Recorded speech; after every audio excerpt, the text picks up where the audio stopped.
রাসূল সাল্লাল্লাহু আলাইহি ওয়াসাল্লাম বলছেন, লা তাদু আলা আওলাদিকুম, ছেলে মেয়ের উপরে কখনো বদদুয়া করো না। ওয়ালা তাদু আমওয়ালাকুম, অর্থ সম্পদের উপরে বদদুয়া করো না। কি যে ঝামেলা, টাকা পয়সার ঝামেলাতে আর চলতে পারি না, এগুলো না থাকাই ভালো।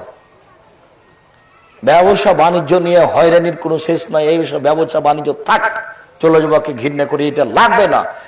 জীবনে কোনোদিন এরকম কথা বলবেন না।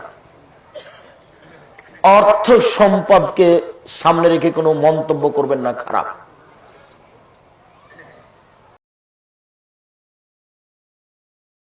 কখনো কোনোদিন অর্থ সম্পদকে গালি দিবেন না। 3, ওয়ালা তাদু আলা আনফুসিকুম, নিজের উপরে বদদুয়া করবেন না। আল্লাহর জন্য দুনিয়া তার থাকতে ভালো লাগে না, মরণই ভালো ছিল।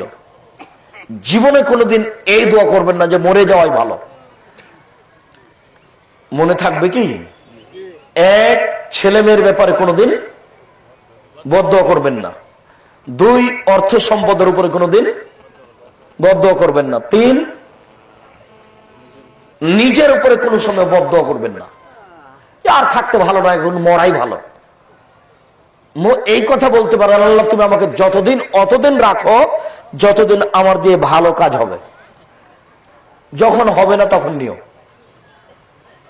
একটু অসুবিধাতে মরতে চান কেন? কেন আপনি আত্মহত্যা করবেন? পৃথিবী তো ঝামেলেরই নাম। ঝামেলাই যদি না হয় তাহলে আপনি ফেরেশতা নাকি? পৃথিবী তো মারামারিরই নাম। তাহলে তো আমি ফেরেশতার চেয়ে আমি ভালো হলাম কি করে? ফেরেশতা তো পাপ করতেই পারে না। আর আমার সাথে মেয়েটা জেনা করতে চাইলো, তবু আমি করলাম না। আমি বললাম এমনি আখাফুল্লাহ, আমি আল্লাহকে ভালো ভয় করি।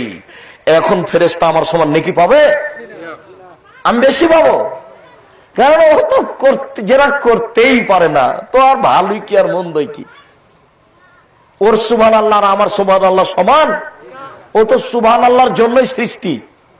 আর আমি কাজ করে খাবো, মারামারির ফাঁকে বলবো আলহামদুলিল্লাহ সুবহানাল্লাহ, তার নাম আমার মান বেশি দামি। আমি জান্নাত পাবো দামি তার চেয়ে। ইনশাআল্লাহ অন্যায়ের মধ্যে আমি টিকে আছি, সমস্যার মধ্যে টিকে আছি। পৃথিবী তো সমস্যা দিয়েই গড়া। পৃথিবী তো শান্তির জায়গা নয়। জীবনে কোনোদিন এই 3টে বদদুয়া করবেন না। 3